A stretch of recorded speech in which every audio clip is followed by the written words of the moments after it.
नमस्कार दोस्तों, मैं रसेश रही आप सभी का स्वागत करता हूं पंचतंत्र की कहानी के इस प्लेटफॉर्म पर।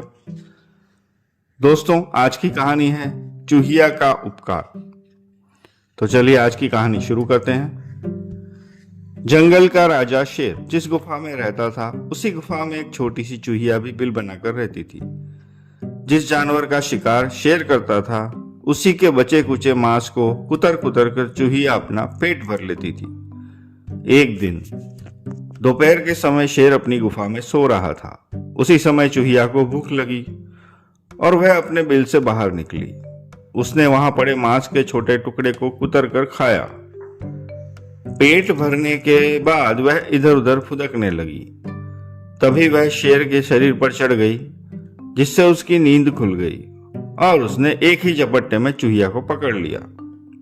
शेर बोला, ओ शैतान चूहिया, तूने मेरी नींद में खलल डाल दिया, अब तू बच नहीं सकती।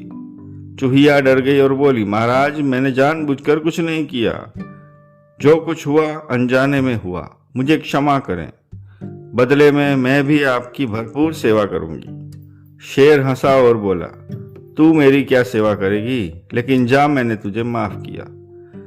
चूहिया ने शेर को धन्यवाद किया और अपने बिल में चली गई। एक दिन शिकारियों ने शेर को पकड़ने के लिए जंगल में जाल बिछाया। शेर उस जाल में फंस गया। वह खूब चीखा चिल्लाया, उछला कूदा, लेकिन जाल से निकल न सका। शेर के दहाड़ने की आवाज जब चूहिया ने सुनी तो वह समझ गई कि जंगल का राजा इस समय संकट में है। वह तुरंत शेर के पास आई। जब उसने देखा कि शेर जाल में फंसा हुआ है और दहाड़ रहा है तो वह बोली, महाराज, इस तरह ना दहाड़े। आपकी आवाज सुनकर इस जाल को बिछाने वाला आ सकता है।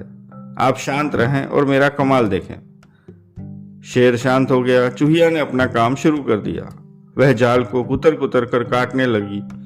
कुछ ही देर में उसने पूरा जाल काट डाला। शेर अब आजाद था। शेर ने चूहिया का आभार प्रकट किया।